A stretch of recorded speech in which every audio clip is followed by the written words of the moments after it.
Welcome to A Fine Time, The Nanny Revisited. This is a podcast about The Nanny, where we recap each episode and then discuss, sharing our own unique take on each episode. I'm Bernadette. And I'm Debbie. Today, we're talking about episode 11, A Plot for Nanny. We apologize for this episode being delayed. And I apologize for possibly sounding like a robot. We've had some technical issues this week that we refuse to let crush our souls. With our apologies out of the way, we're going to dive into our brief summary of the episode. As part of Fran's birthday present, her mother bought her a pair of cemetery plots, one for her and one for the lucky guy. Understandably disappointed with the gift, Fran goes to the funeral parlor to return them. Enter Stevie, the hunky funeral director, and it becomes obvious that the funeral plots were a plot to set Fran up. Following some less than subtle pushing from Sylvia, including a reminder of her advancing age, Fran gets ready for her date with the undertaker as Maggie prepares for her date with Philip. As Fran and Steve are about to leave, the Sheffield family cracks a number of jokes about Steve's professional identity. Fran and Stevie hit it off. As Fran prepares for a lunch date with Steve, Maxwell has the talk with her about the possibility of having sex in her room. She reassures him that she would never do anything to set a bad example for the children, and Maxwell is relieved. Fran meets Steve at the funeral home because the hearse is in use, and he drops a bombshell on her. He's going back to college to become a clown. Maggie and Fran commiserate over their romantic disappointments, but that ends when Maggie's Philip calls her, and Fran tells Brighton that she'll be home every night and has no life, cheering both Maxwell and Brighton. Did I miss anything, Bernadette? I think that's a pretty good summary. Awesome, thank you. Shall we jump into scene one then? Yes. As you mentioned, it's Fran's birthday, and she is turning 30. Again, not sure if that's actual or not, but they are in the Sheffield's living room. Sylvia's there. Now, correct me if I'm wrong, Debbie. Val wasn't there, was she? She wasn't. So it's just basically... She was silent. Yeah, which would be weird, but it was just basically the Sheffields, Niles and Sylvia, which Correct. I thought was interesting. I would assume, there would be more people like her father who we haven't seen. Well, we're not going to see Morty, and we're not going to meet Morty. And by meet, I mean hear his voice. We won't hear his voice until season 6. Yeah. And I recall you saying that, but I would just think, like for a birthday scene, it's interesting that you don't even have Val, a friend there. No, that's a good point. I got to tell you, that's not the thing that struck me the most about that scene. It's, so they finish singing happy birthday, right? And then Sylvia starts going off with, how old are you now? And the comment is, it's not how old you are, it's how you look. And you look fantastic, right, Max? Absolutely, Syl, or something like that. It's so weird to me that Maxwell and Sylvia are suddenly on a first name basis. Yeah, you're right. That's another noteworthy thing. So it's interesting because to some extent it implies that they're all family already. Right. So like, it's just like a little family celebration, minus her dad, who is a disembodied voice from season 6. But again, go ahead. Just on that note, I think I've mentioned this before. We will sort of see parts of him before that. So we will see his hand, or we'll see his hair floating in a pool. I mean, we've already established that he wears a toupee, which we saw in the episode Here Comes the Brood, where, it gets glued onto Fran's hand. We'll see him, his hands and his hair, but I think we also see maybe his back, but we don't hear him. He doesn't say anything until season 6, when he actually becomes an actual character, if you will. Yeah. So kind of going along those lines, again, you mentioned the whole exchange about it's not what your age is, but how you look. And Sylvia mentions, when I was your age, I was a cow, which, but then she explained she had just had Fran, right? Right. So also kind of, I think, whenever you get into the conversation with a woman, especially around the age of 30 or so, again, there's always that kind of kid, when are you going to have children? Clock's ticking kind of like undertones, Yes. oftentimes. And did you view that, Debbie, as kind of like a reminder to Fran, like, hey, Fran, like by this age, I was pregnant with you and had you, or I did mean, did it not come across like that to it you? definitely can come across that way. I didn't interpret it as such because I knew what was coming. Mm-hmm. And so I guess Sylvia's focus, yeah, Fran, you're 30 now. You should, get on it.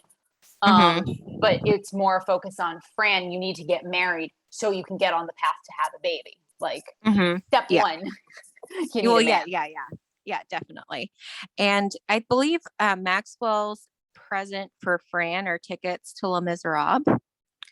And there's this conversation. I think it's for her and her mother, right, to go see. And she makes a comment about I'm 30 and dating my mother. And then they talk about I don't think I picked up on this name before, but I think they call it the Menorah Village Retirement Home where Grandma Yetta is. Because I think there's some type of crack about going to the retirement home. But while this is all happening, I'm Maggie's also talking about she comes in, oh my God, or whatever. Oh my God, oh my God, oh my God, oh my God. Yeah, and Brighton, of course, says Maggie has found religion Exactly. in classic Brighton style. And we find out that Philip will ask her out. Now, I think I must have missed something with Eddie. No, that was my question too. What happened to Okay. Eddie? Yeah. Because I don't recall in our previous episodes there ever being like a definitive, like, oh, Eddie and I broke up. Because I would have thought there would have been a scene where she's like heartbroken that she's broken up with her first boyfriend. And I was like, did I just blank on that? Like, what's up No. with this Philip guy now? No. I kind of wish we could retroactively like go back in time and you could tell the Nanny writers to work that in because that would have been a great scene. It would have been a great moment for Fran to teach Maggie some, you know, life lesson. But no, I mean, we don't know what happened to Eddie. He just kind of disappeared. I guess we're Yep. supposed to just understand that Maggie's like 14, 15, however old she is. And, Mm-hmm. she jumps from the kids at that age, date more casually. Mm-hmm. Yeah. And so now it's all about Philip. So Eddie's gone. It's all about Philip. And he's going to ask her out. Meanwhile, Sylvia is giving her present to Fran. I don't know. Her Did you additional have the present. dialogue? Her additional present. Did you have the dialogue? I don't. I But didn't, but I can basically summarize it. It was okay. basically, Sylvia says that before we jump to that, one other comment, after Maggie races in saying that, oh my God, I heard from so-and-so, heard from so-and-so, who heard from so-and-so that Philip Drake is going, oh my God, what? Ask me out. And then, Fran makes this comment, oh, wonderful. Just as my life is ending, hers is beginning, or something like that. Yeah. But to your question, so Sylvia basically says something along the lines of, I have another gift for you. Oh, Ma, you're too generous. You got me the Chanel cologne parfum. Oh, and I love it. And so Sylvia hands Fran an envelope and says, think real estate. Condo, smaller. Timeshare, smaller. Fran also made a comment about, please tell me it's not another membership to Great Expectations. And Sylvia says, no, I gave up on that. Think real estate. And that's when they go through the whole condo, no, etc. And then she opens it a cemetery plot. Well, two.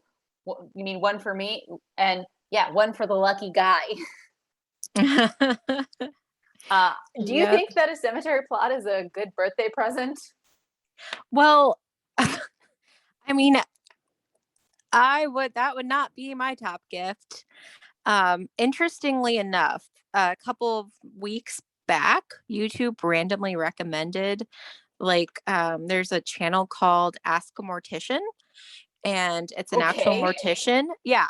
It sounds really, like macabre, right? But A little bit. she actually has some very interesting videos. Some of them have like historical stuff related to like death and stuff.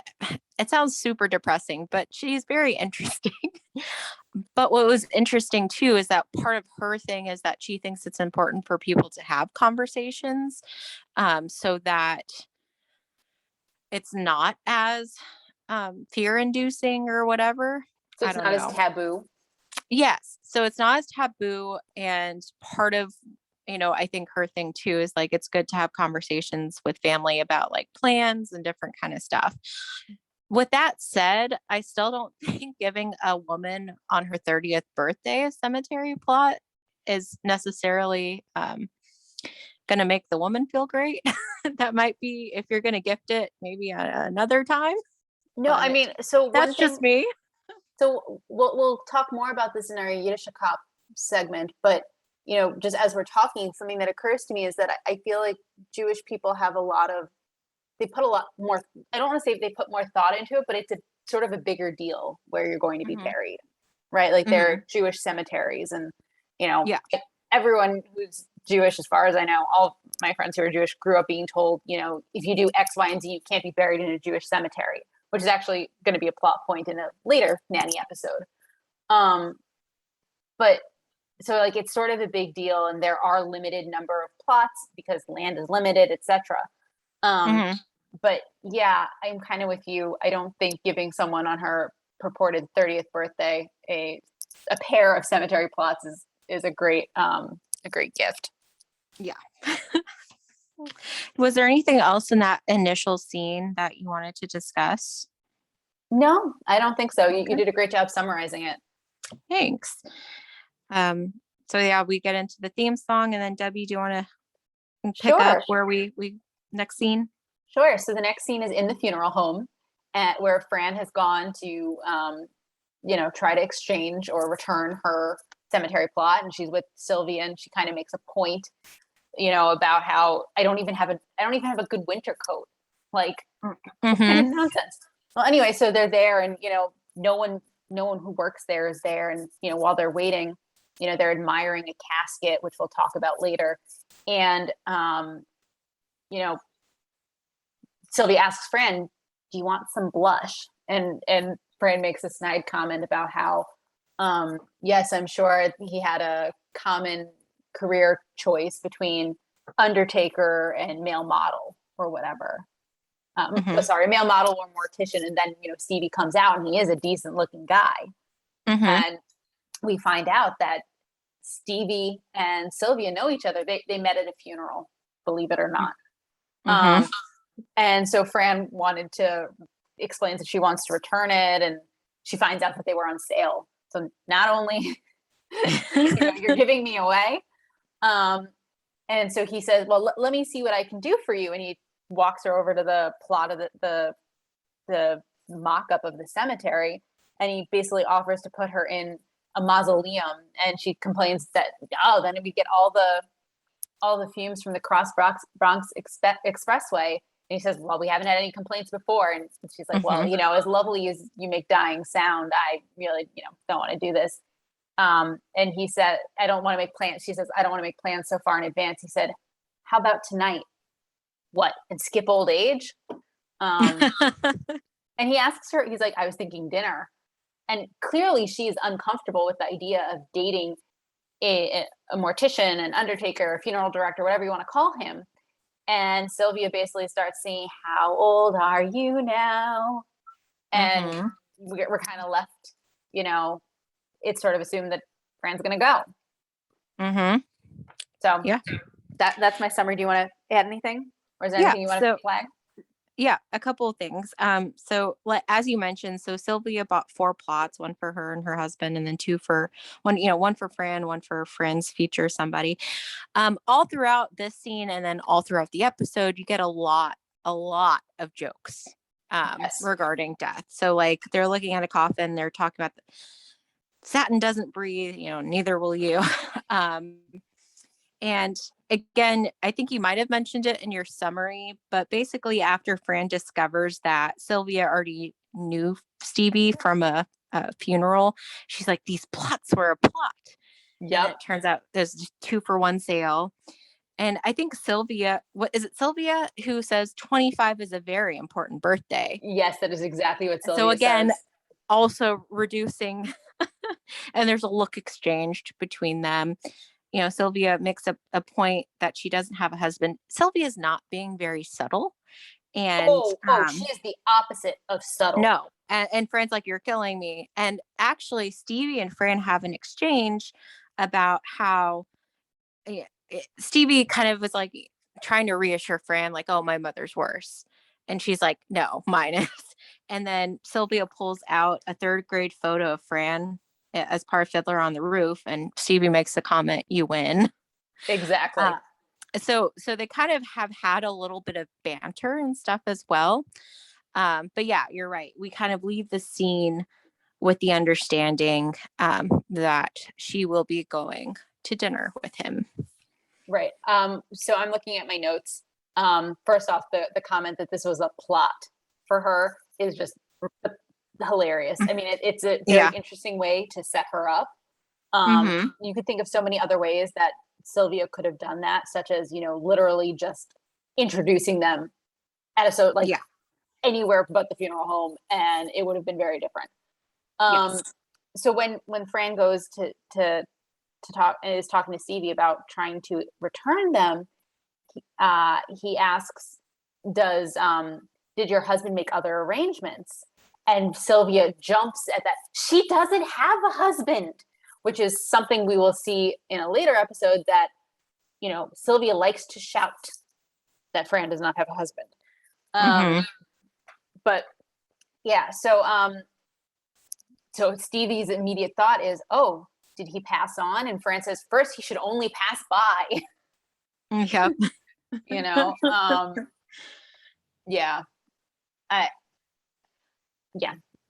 We'll talk more about some of the oddities of this in some of our later shticks, so I will save that for later. Okay. So do you want to tell us about the next scene? Sure. So we're back at the Sheffields, and Maggie is she's gotten to borrow an outfit from Fran because she's going to go meet Stevie at a coffee shop. Philip. Sorry. Yeah, don't flip those. We'd have some weirder pairings. Yes. Oh, geez. Yeah. Thank you, Philip. And Maggie's nervous because Philip is apparently the cool kind of guy. I mean, Maggie in this is wearing kind of like a leather jackety type of thing, but she has kind of like one of those beatnik hats. Like, again, kind of a stereotypical coffee shop. What do you say? Or artsy, or I don't know. She's trying very hard. Because Philip is cool and deep. and there's again a wisecrack. Steve keeps people cool and deep. Yeah, I actually wanted to flag that because that's not the only place where what's interesting is that, they're both getting ready for their dates. And I think Maggie's clearly excited. Fran is a little less so. Yeah. And I think Fran makes a comment, or one of them makes a comment about how their lives are in exactly the same place. Neither can, like, Maggie says, I can't believe I'm going out with Philip. And she's like excited. Fran says, I can't believe I'm going out with Steve. Then Maggie adds the exchange we just said. But so, like, they're comparing how their lives are so similar. But in different ways. Yes. So we kind of see, though, from the other members of the Sheffield family that they're not too pleased with the idea of Fran going out on a date. Oh, can I just say one more thing before we jump to that? Yeah. In as they're getting ready, Fran says something like, now that I'm 30, I'm a little more, and Maggie cuts her off with desperate. Yeah. Yeah. Anyway, continue where you were going. Yes. Well, it turns out that Fran will read books out loud for Gracie.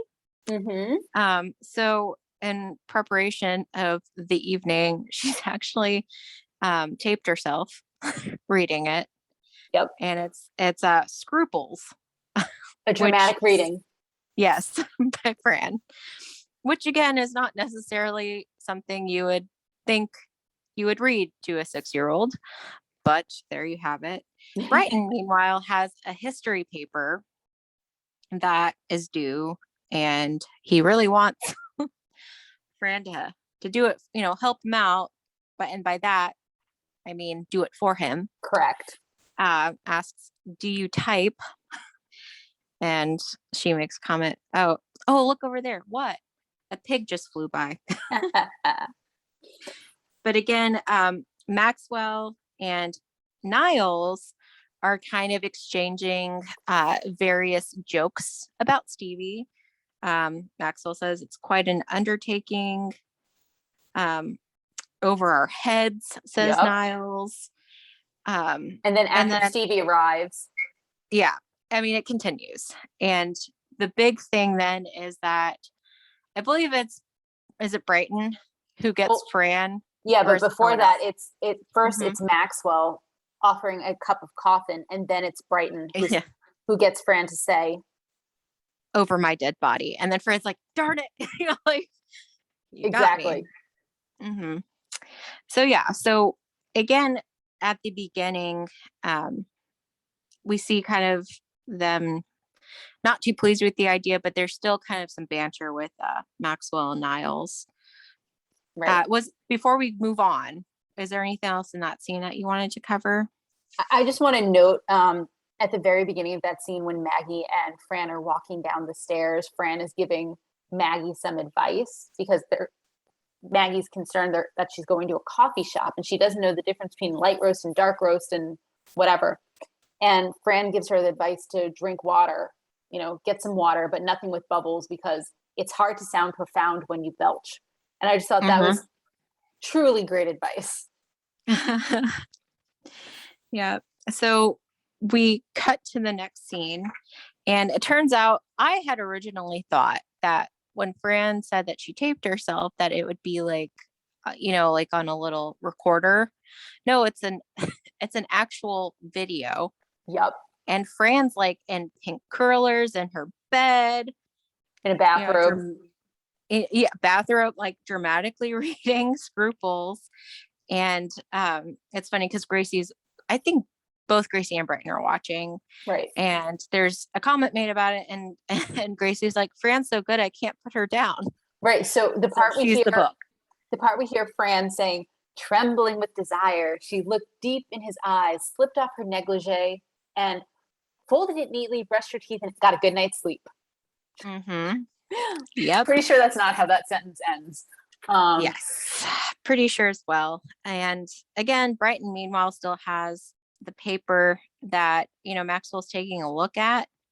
And he starts reading it. I did not write down exactly what it said. Okay, you go ahead then with what it says. The Civil War. The causes of the Civil War become clear when we view the United States as a big dysfunctional family. So Maxwell got through one sentence. And then he goes, Gracie, I told you not to do your brother's homework. And her response is $5 is $5. She's clever and enterprising.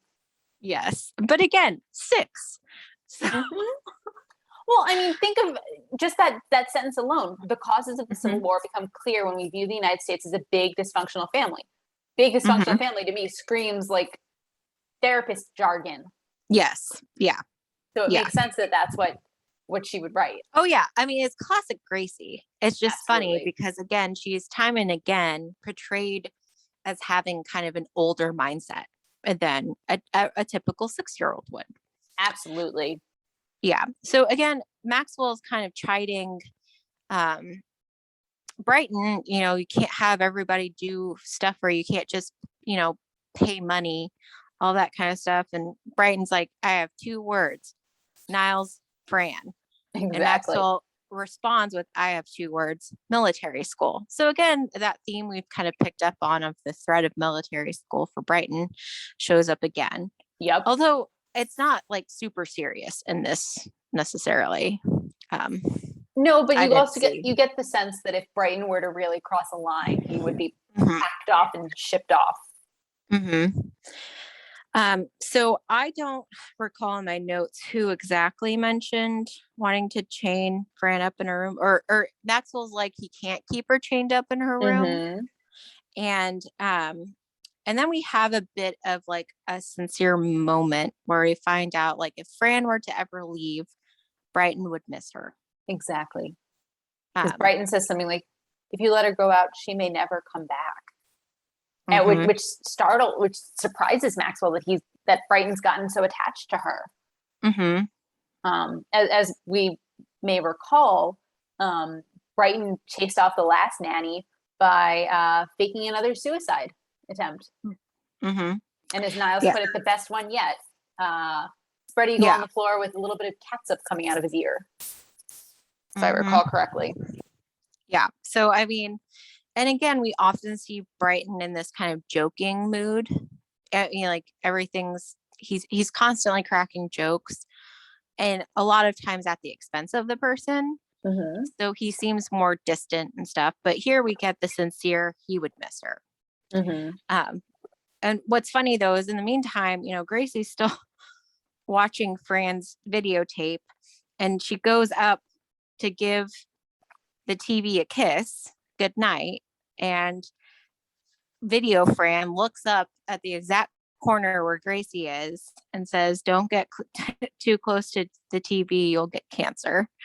So a couple of things with that is that like Fran knows Gracie so well that she knows she's going to come up to give the TV a kiss.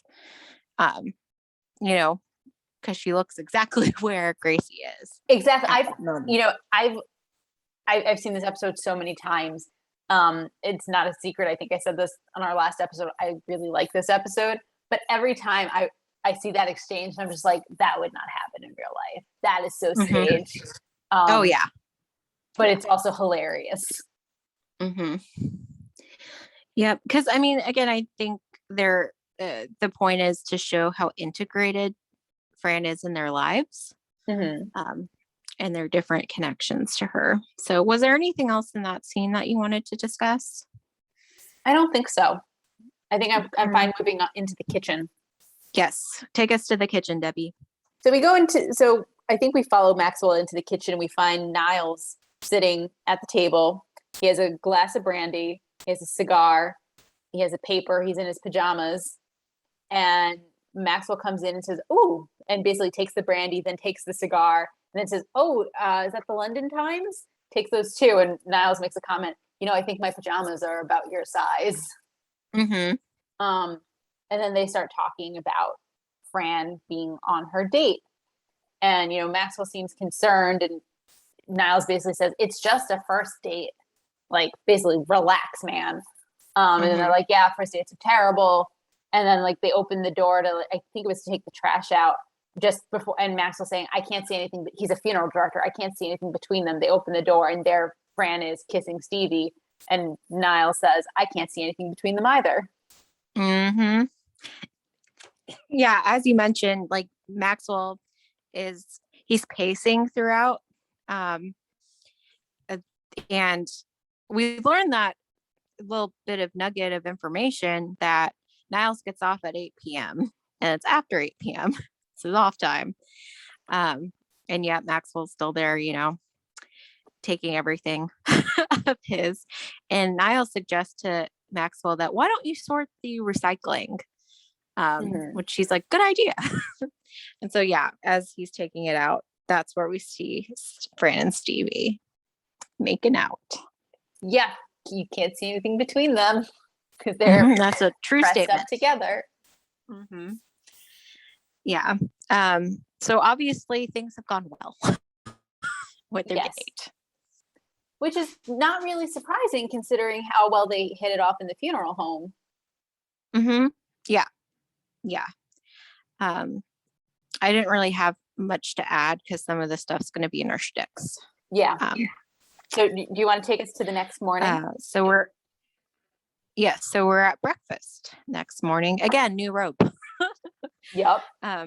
And Maggie's explaining that Philip is so intense. Um, all this philosophical conversation, like, is that table really there? Or is it just because we think it's, like, see it? If we were to leave the room, would it disappear? All that kind of, Nonsense. yes. Sorry. And Sorry to our listeners who are philosophy majors. but Not my favorite subject. Continue. yeah, well, just how she's saying it is very much the kind of superficial deepness. Does that make sense? Right. Like, it's not like he's, It sounds profound, but it's not. yeah, it's definitely like a teenager would be discussing something about what is reality. But anyway, um, they, Fran's in a great mood. She had a great, Of course, she's in a great mood. she had a great, night. There's a couple of different, kind of exchanges here with, I'm assuming Brighton says this. Unfortunately I didn't put it in my notes, but does Philip's table really exist? Yeah. Because Maggie is talking about like how she's hopeful that, or She's been he's going to invited to invite sit. her. Right. Yeah, She's been at invited his to sit at table. Philip's table. And so he says, does Philip's table really exist and his friends exist? And when you show up, will they all disappear? Yeah. Yeah. But anyway, in the meantime, you can kind of see that Maxwell's a little unsettled. And when Maxwell's talking with Niles, just the two of them, he thinks it's time to talk about the birds and the bees. And Niles is like, oh, with Maggie? And he's like, no, with Miss Fine. And Niles is like, I suspect she knows. But then Maxwell's, no, like the rules of the house. And Niles is like, enlighten me. Well, hold on. I just want to point out when Niles says, I suspect she knows. And I think he says something like, dare I say it? I think she's way ahead of you. Yeah. Yep. And again, essentially different things, but comes down to no boyfriends in her room. So basically can't have sex in your room, which is funny because I'm assuming in our last episode when Niles had that fling with Nanny Mueller, Yeah. he broke that rule. Well, actually, it's a different rule. He's allowed to have as many boyfriends as he wants in there. Yeah, there's nothing about the girlfriends. Exactly. And again, apparently this has never been an issue before because the previous nannies, it was not an issue. And although they think that Nanny Carper was handsome, she had sideburns and stuff. And again, I mean, to some extent, I can see what they're, but I think it's unfair to say that just because they looked away a certain way that was never an issue before. But I'm thinking also it means Maxwell didn't ever care before. I don't think know. that's probably right. Because I mean they're kind of implying that the previous nannies were not good looking, which again wouldn't necessarily mean they weren't dating or anything. But I think this is the first time Maxwell probably has gotten as invested in a nanny's personal life. But Cece, anyway, we leave with like Maxwell is trying to get Niles to explain the rules to Fran, and basically Niles was like, no. So Maxwell's going to have to do it. So yeah, Maxwell said no pets, no loud music, no boyfriends in her room. And Niles just has this look on his face and says, no bloody way. Yeah. Yep. And Maxwell's out. Cece enters the room. Niles had been preparing a plate for himself, which Cece takes out of his hands. And she's like, Cece interprets it of like, oh, you're treating me so nicely. Like, what's going on? And again, Niles in his dry tone goes, I'm lulling you into a false sense of security. Exactly. Yeah. Before that, Cece says, "Oh, have we been taking butler lessons or something like that?" And that's when he Mm-hmm. says the false sense of security line. Mm-hmm. Yep. And so she Oh, then and then asks, yep. Cece asks where Maxwell is. And Niles, of course, "Do you says, have this verbatim?" I don't have it verbatim, so you can Okay, say it if you have it I verbatim. do. Thank you. "He's gone upstairs to talk to Miss Fine about the possibility of having sex in her room." Yep. And then he walks away and with the classic like Niles smirk on his Yep. face because he's purposely stated it in that way. Exactly. Because he is smarter than everyone else.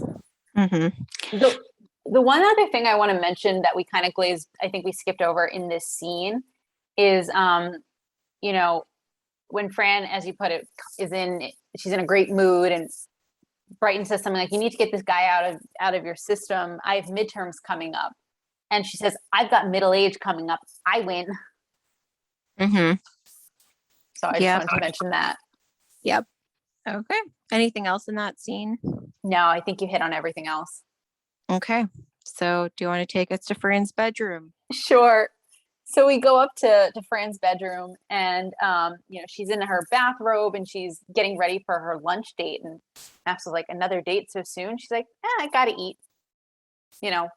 Um, Mm-hmm. and he comes to talk to her and as he's clearly very uncomfortable and he's kind of putting his foot in his mouth, she easily asks him that, like, "Well, while you're there, can you hold this?" And she has him help her with her hair.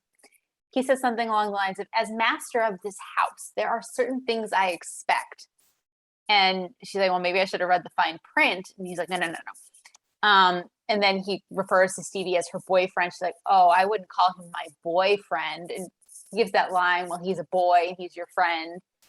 And she's like, "Are Mm-hmm. you sure you're in the right room? Maggie's 2 doors down." He's like, "I've already had this talk with Maggie." Um, and she's like, "I hope it went better than this." And he's like, "No, it didn't." Which to me is very interesting because in the previous scene, when Niles suggests that, um, he would have thought it was a little late to have the birds and the bees talk with Maggie. Maxwell says, "Oh, don't even say that."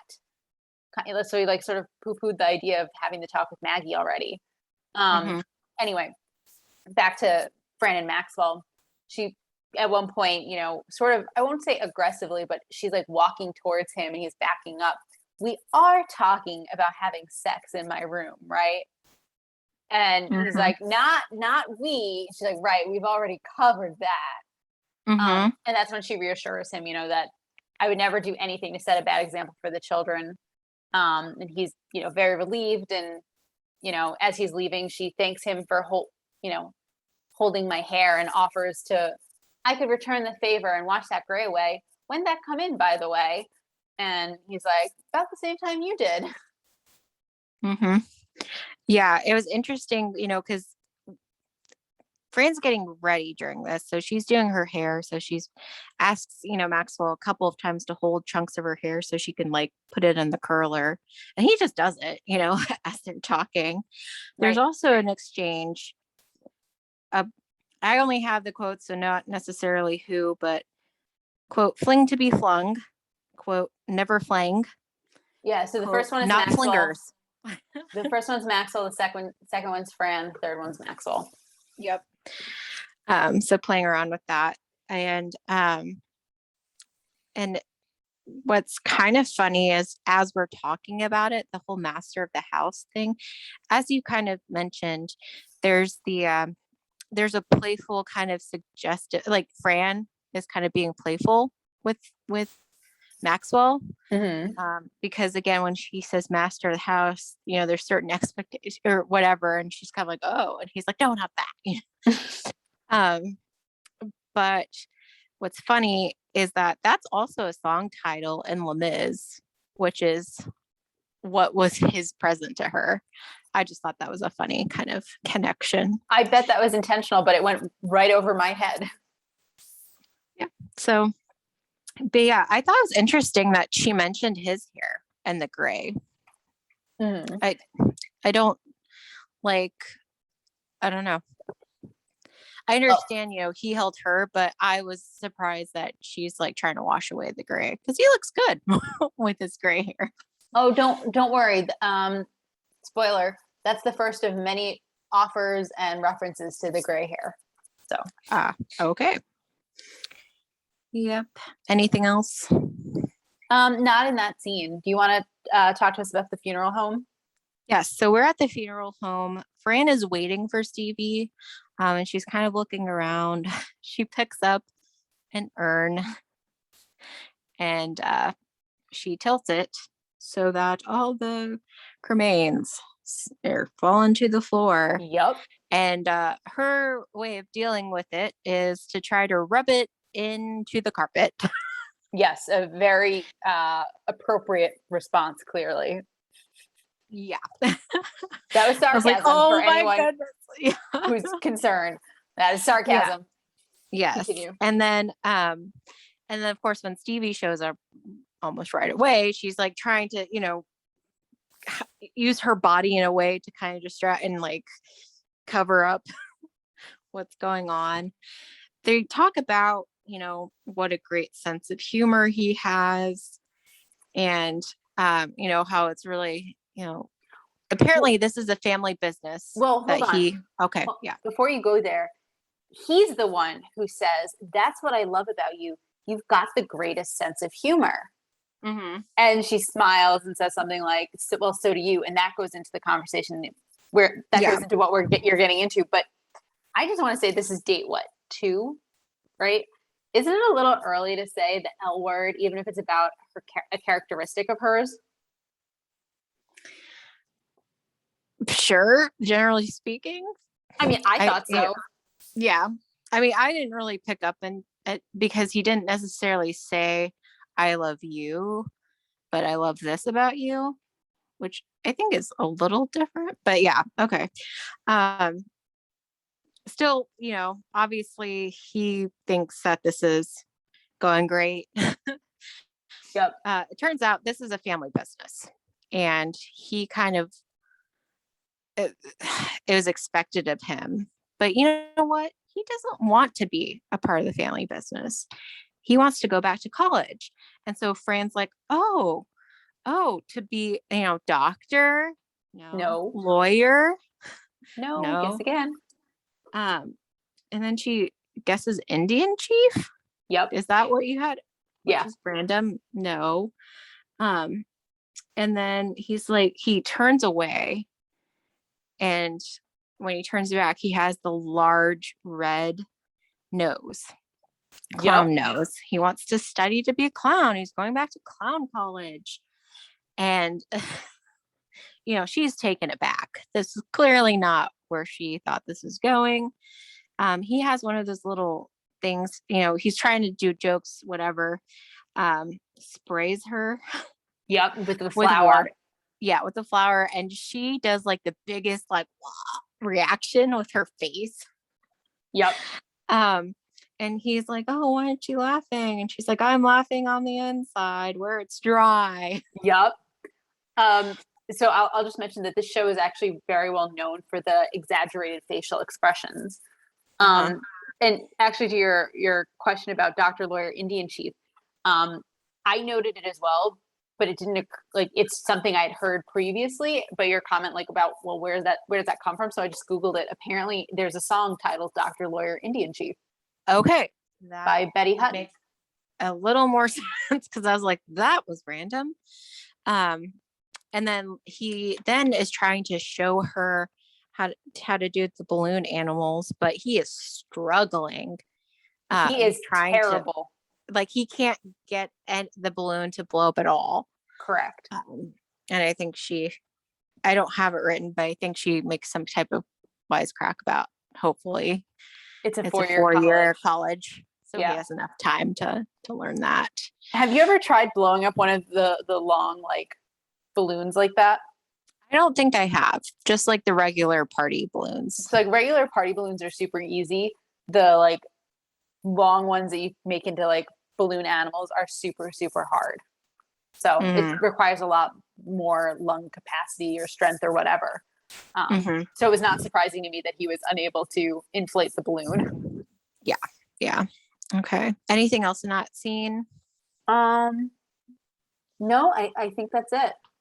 Okay. Yeah, I'll just say that I really enjoy the line you highlighted. I'm laughing on the inside where it's dry. Mm-hmm. And her delivery of that line is just fantastic because she does it as if it's three separate sentences. Mm-hmm. Anyway, so then we the next scene is in the kitchen. And I think Maggie walks in and says, "I hate men." And Fran says, "Take a number, take a spoon." And Maggie takes the ice cream from Fran and says, "Well, what are you going to eat?" And Fran's like, "Well, I guess I'll eat my leftover birthday cake." Isn't that a little old? What's your point?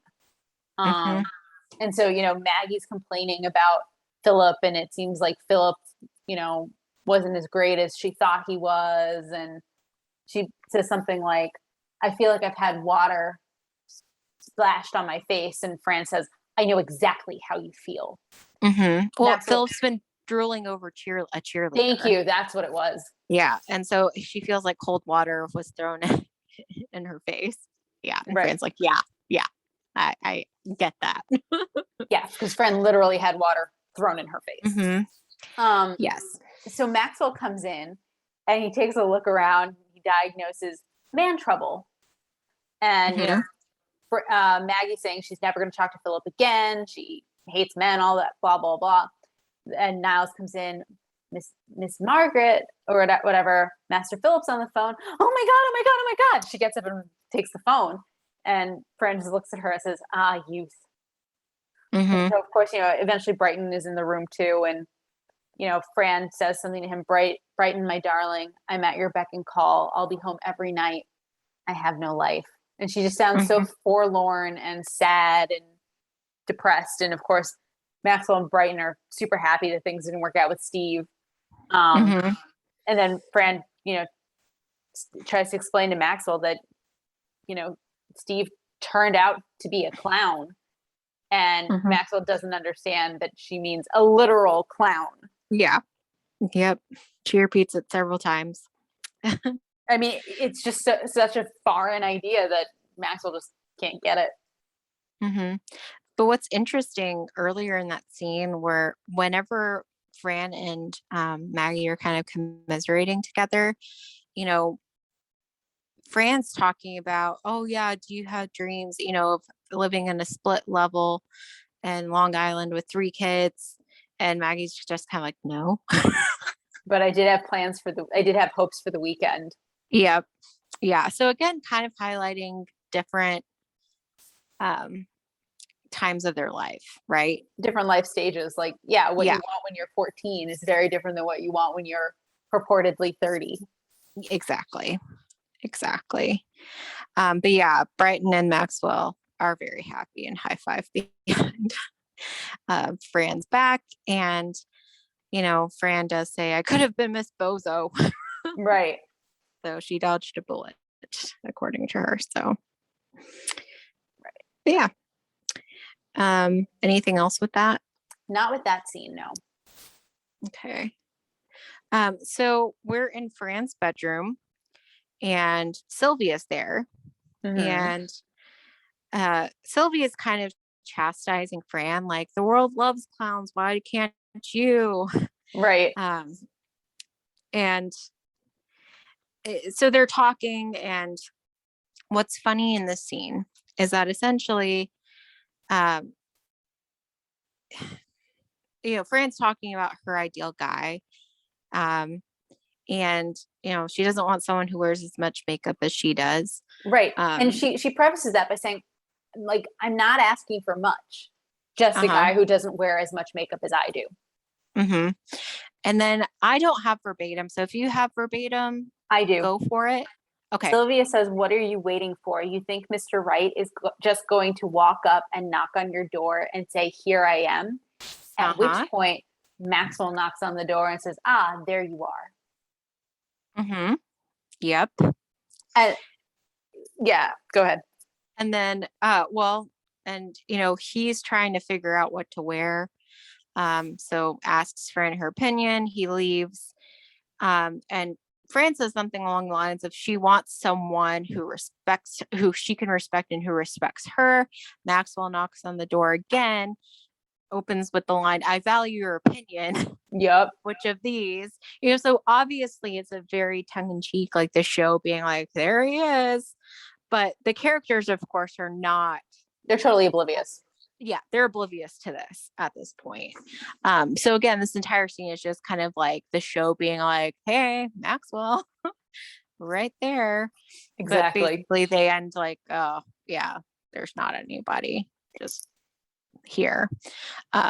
Did you have anything else verbatim or anything in particular from that scene? It was a pretty quick scene. Well, I'm not sure if you're going to count this as a separate scene or not, but when Fran and her mom are walking down the stairs. Oh yeah. I counted that kind of as a little bit separate because that's okay. I did when too. The end credits are playing.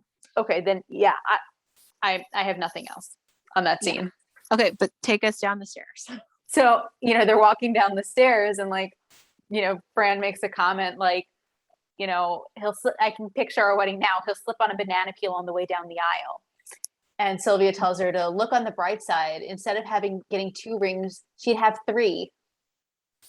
a 3-ring circus. 3-ring circus. Yep. Yeah. Somehow I don't blame Fran for bolting. Yeah, but Sylvia also says like, well, look at Ronald McDonald. He now has a corporation. It's like, oh, Sylvia, that's not exactly. And Fran's like, shut the door, Ma. Or because they were leaving, and Sylvia doesn't close the behind her, so Fran has to come back. It's like, shut the door, Ma, and that's it. So a pretty quick ending scene. Agreed. Okay. So I guess let's jump into some of our shticks. I'm going to start with Yiddish Cop because I feel like there are a lot of things I could talk about, and I will do my best to stay succinct. So, there's a line in the first scene at the funeral home, Sylvia's admiring a coffin, with the blue satin lining and how nice it is. And you already referenced the satin doesn't breathe and neither will you part. And so it's interesting to me that they're looking at that because traditionally, Jews are buried in a plain pine box. And by a plain pine box, I mean a box that is entirely wood. There are no staples or nails, nothing that can't biodegrade. So like that's something, very traditional. The idea is that everyone, is equal in death. We're all dirt. We're all going back to the dirt, things like that. I'm realizing how interesting it is to be having this conversation just, a day before Yom Kippur starts, which is the Day of Atonement. I think we mentioned that on a previous episode. We talked about that on the Christmas show, actually. Anyway, so, when Stevie walks into the room, he apologizes for keeping them waiting. And Fran says, in your business, what's the rush? Which has a surface level appeal, right? The person's already dead. It's not like rushing is going to save their life. But at the same time, traditionally, Jewish people bury as quickly as possible. Traditionally, that would be within 24 hours of death. It's a way of showing respect to the dearly departed. Exceptions are, of course, made if someone were to die, like around Shabbat, like we wouldn't bury on Shabbat. And also in the modern world, delay is acceptable when it's necessary for family to travel to be there for the funeral. And then I guess the you just made me think of it with the YouTube recommendation you mentioned. One thing that I think Jewish people try to do or are supposed to do is like, we're supposed to view death as just a part of life. Like it is part of the cycle of life. Yes, you're supposed to be sad when someone who you love dies, but you're not supposed to let it take over your life. You're supposed to, eventually pick up and continue on. Those were the more substantive things I wanted to flag. I'll also mention in the very first scene, Fran comments about how her mother was eating pastrami up until the birth, and she was surprised she wasn't born with a pickle in her mouth. Pastrami is one of those things you'd get at a kosher deli. And then the last thing I'll mention, which sort of ties into our notable New Yorkers, but there is that reference to Fiddler on the Roof. which is a very, very, very famous musical that shows the plight of Jews in Anatevka, and is full of excellent, excellent songs and some Jewish traditions. And for those of you who don't know, the opening musical number is Tradition. So, Yeah. I felt the need to add that to my list. With that, are you okay with us going into notable New Yorkers? I think that's an excellent decision. Go for it. Okay. Well, I previously mentioned Les Miserables, which again is originally a novel by Victor Hugo, but was turned into a Broadway musical. I really personally love Les Miserables, the musical. And you mentioned there's the Great Expectations. Yep. And kind of in a way, Menorah Village, like I'm assuming, the nod to Judaism with the Menorah Village part of it. Sounds believable. Yeah. Let's see here. I don't think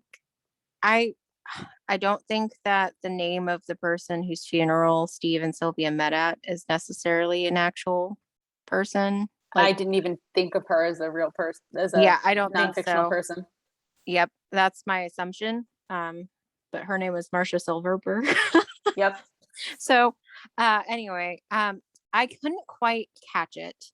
In the scene where they're getting ready to leave, and Gracie, Maggie's talking about the coffee house. There's a Juan Valdez. Okay. Juan. Okay. That makes more sense. Because I was like, I couldn't quite catch what they were saying. Yeah. So there's one later on that I could not catch. Juan Valdez, according to Wikipedia, is a fictional character who was used to advertise coffee from the National Federation of Coffee Growers of Colombia. Okay, that makes sense in the context of them talking about coffee. Yep. Let's see here. I mean, there's stuff that's pretty obvious, like the Civil War, but I think in that scene they also mentioned the Valley of the Dolls. Yes, but they phrase it as Valley of the Barbie Dolls. You were about to say something? Yeah, I was just going to mention. We've already mentioned Scruples, which, according to Wikipedia, is a novel by Judith Krantz about a character named Billy's evolution from the overweight, poor relation to a thin, stylish woman who inherits a vast fortune from her first husband and opens a boutique shop. Oh, okay. And then Valley of the Dolls, which is the actual title, not Valley of the Barbie Dolls, is a novel by Jacqueline Suzanne about an ingenue who moved to New York and all the things she got up to there. Also, according to Wikipedia. There's reference to, stuff in the Middle East, which we can kind of get into 90s as well. I feel like overall, I'm still looking because I'm pretty sure there's other stuff. You mentioned Ronald McDonald already. Yes, I did. Trying to see if there's anything else that really stuck out. I feel like there were not as many references in this compared to some of the other episodes we've had, but I'm glad you looked up the doctor, lawyer, Indian chief thing, because I would not have known that was like a reference. I didn't know until you pointed out that you thought it was a weird combination. It's a combination I've heard often. So the only other name I had was Carl Morden, but I don't know who that is. And I clearly did not hear it correctly because when I typed it in to Google, I did not find anything useful. Yeah. And then just Bozo the Clown, because she mentioned being Miss Bozo. Fair. But yeah, I think that is pretty much what I kind of saw in this particular episode on that. But I think it's kind of then connected. Can we go into 90s nostalgia? That's exactly where I was going to go. Hey, great minds. Exactly. You can start if you want. The most notable thing is the VHS with the Scruples reading. Yeah. And also, though, when Brighton's like, do you type? Oh, that's an interesting one. Yeah. I mean, if Brighton were in school today, he would be learning to type himself. And presumably it would be on a computer, whereas this ambiguously could have been on a typewriter. Interesting. I don't know why. Probably because it was what I learned to type on. Did you have those dream writers in school? Which was basically they're basically like like if you took a typewriter and read it with a computer, that's what you would get. It's little, Huh. it was really little, had a small screen, you could type on it and you could erase things, but it was like, Oh, interesting. No, I don't believe I did, because we learned like in the computer lab, like to we had to like learn where to put our hands on yeah, the keyboard and stuff. But yeah, I don't recall that. Um, yeah, so no, I mean, I do recall though a certain time in my life, like we had a typewriter. It was a nicer like one where you could go back, like erase and go mhm. back. So when I was like younger, sometimes I would play on the typewriter. So, I have a big um, recollection of doing something similar. mhm. But we also had a computer from like the 80s when I was a kid. Oh, So basically, it had a mouse, which was not necessary. It ran mhm. Windows 3.1. Oh, wow. Um, it had a 5.5 inch floppy, Hmm. which most people, most of our listeners probably don't even know what a floppy disk is. Um, anyway, Yeah. those things that look Well, like coasters now. This was a bigger mhm. one. Yeah. Well, I was thinking it was referencing a typewriter just because at least I have not seen like any kind of computer in Maxwell's office, which is where I would assume one would be. Um, but also like I think, you know, back in the day, like, secretaries in particular, like that was part of your skill set, Right. was needing to be able to type, because typically you're the one who's going to have to like actually format and do that all correctly. And I do not envy the people in those days who had to do it like that. It's a lot more convenient now with computers, just deleting or copy pasting, like to Exactly. move, like if you decide, what, this paragraph is better here, you can just copy paste and move it instead of having to like start all over. Right. So, No wonder people farmed out their typing duties. yeah, yeah. So the other thing is they do allude to stuff happening in the Middle East, which obviously, unfortunately, still a topic of conversation, you know, Hmm. today. Um, but I think, that's also kind of a 90s thing, because you had Desert Storm and all that kind of stuff around then. Um, let's see. I'm trying to see what else. Was there anything else in particular that like stuck out to you regarding 90s nostalgia? I mean, the cordless phone, and I'm Mm-hmm. pretty sure we also see some pretty old cars. Mm-hmm. So, So, did you ever watch the show Doug when you were growing yes. up? Okay. So Hold on, Maggie's outfit, we're talking about the animated series. animated. Okay, Yep, then the yes, animated yes. series. So Okay. the sister in Doug, the older sister, Okay. Maggie's outfit to some extent kind of reminds me, like the hat reminds me of Doug's sister in the scene where she's getting ready Oh for the coffee yeah. shop. Hmm. I'm not gonna lie. I literally just Googled older sister and Doug because I could not remember the older What was her sister. name? Judy Funny. Yep, yep, Judy. Yep. So Yeah, the no, that hat. is basically what Maggie wore, but in a different color scheme. Hmm. Yeah. Um, trying to think if there's anything in particular. Nothing really jumps out, I don't think. Well, I guess that's a good segue into our favorite fashion. Hmm.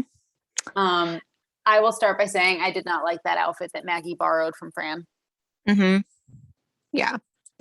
Um, overall, I don't think I really had a favorite outfit in this episode.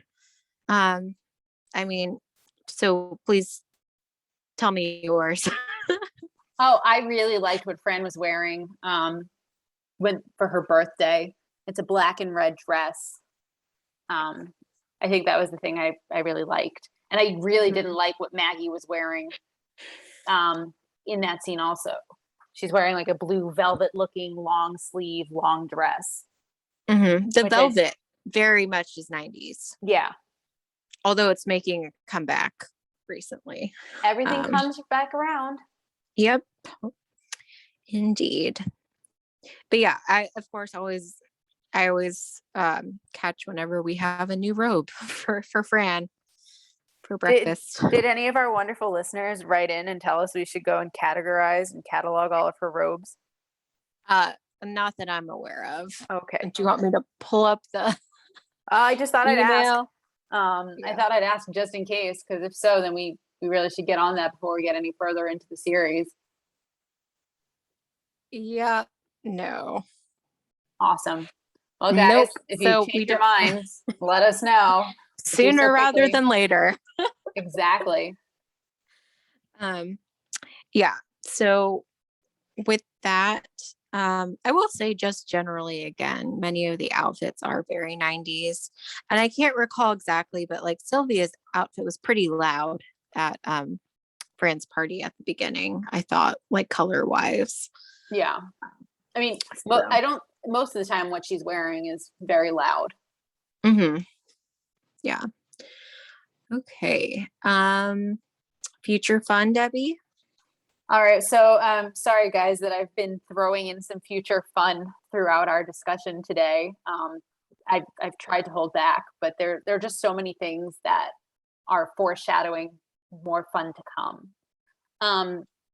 So kind of we've already talked about how this is really the first time the series very explicitly plays with the idea of Maxwell being Mr. Right and walking in at just the perfect time. So that's the biggest one. You caught that Niles is off at 8 and off the clock at that point, which is amusing because there is a later episode in, I want to say season 5, where he is being buzzed through the intercom at like 2 a.m. by both Maxwell and Fran. So it's kind of unclear to me when he actually is off the clock. Or if they just don't care. Or if they just don't care, which would make them not as nice people as I'd like to think they are. So yeah, there's that. And then kind of to your point about what the other nannies look like, there is a different nanny hired by the Sheffield family in season 6, who I think is meant to epitomize what they expect the previous nannies to look like. Okay. And then I'll also mention, since we were talking about, where's Maxwell's computer? I think by season 4, I could be off on the season, but at some point Maxwell does have a laptop. So okay. Yeah, I think that's all I'm going to say about future fun, other than what I've already said. But there are just so many fun things to come. So I guess it's time for us to rate the episode. As a reminder, we rate between 1 to 5 lipsticks, with 1 being the lowest and 5 being the most. Is it my turn or your turn? It's your turn. Oh, it's my turn. I'm giving it a 5. I really like this episode. It's fun. It's cute. It's just amusing. Oh, I'll also mention that this is like the only time that Fran acknowledges being 30. So I'll just throw that out. Is it quotes 30? Do we know it's 30? There is a later episode where Maggie says, we celebrated your 29th or 30th birthday however many years ago, and Fran says, well, I lied. I told your father I was older to get the job, or something like that. And then there's an even later episode in season 6 where Maxwell makes a comment about how he had her thoroughly checked out before he hired her, and he knows everything about her past. And she says, everything, even my age? And Maxwell says, well, no, even the FBI couldn't figure that out. their best guess, I think he said their best guess was like 32. And she's like, well, I guess the secret's out. So it's clearly indicated that she is older than that. Yeah. I, of course, cannot judge how old she's supposed to be at all. Like, I try every time I watch, I'm just like, I have no idea. So, all right. Yeah. Anyway, I really enjoyed this episode. So it is getting a 5 because of all the future fun it foreshadows and just the ridiculous setup by Sylvia. Yeah. How about you, Bernadette? So I'm going to shock you because I'm giving it a 3.5. How could you?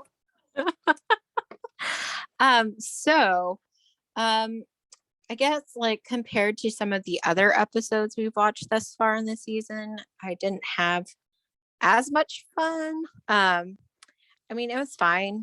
There were still some comments, not great, but I mean, it's not terrible. Again, why it's above average. Okay. But compared to some of the other episodes, again, it's just illustrating different preference, different people like different things, I guess. And of course, as I will remind our listeners, some of these ratings are subject to change whenever we do the season recap. Just because I think part of what you mentioned, Debbie, in your 5 is some of the future fun.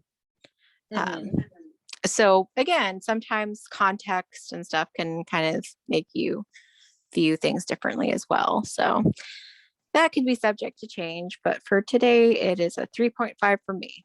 Okay, I gotta say I'm shocked. As I said, I was looking forward to discussing this episode, as I think I mentioned in our last last show. So I'm surprised, but obviously you're entitled to your opinion, and we'll see if you adjust. Yeah, I will say, Fran's face when she gets sprayed with water was probably one of the highlights for me in this episode. Fair. Just like the exaggerated, like shock, horror, pain. Yes. And then her line, I'm laughing on the inside where it's dry. Exactly. That is one of my favorite lines of the show, of the episode. So yeah, no, that part's great. You got to kind of wonder. Part of it too is just like, again, I was so confused with Maggie and Philip because I was like, what happened to Eddie? No, that's I fair. Think kind of threw me off a little bit. I'm like, what? Where did James Marsden go? Well, I hate to. Here's a little bit more future fun for you. Maggie dates other guys. Just kidding. Yeah, no, I won't say more about her future romantic endeavors. But for those of you who have seen the series, you know what happens in season 6, and I'll leave it at that. Ooh. Yeah. So hey.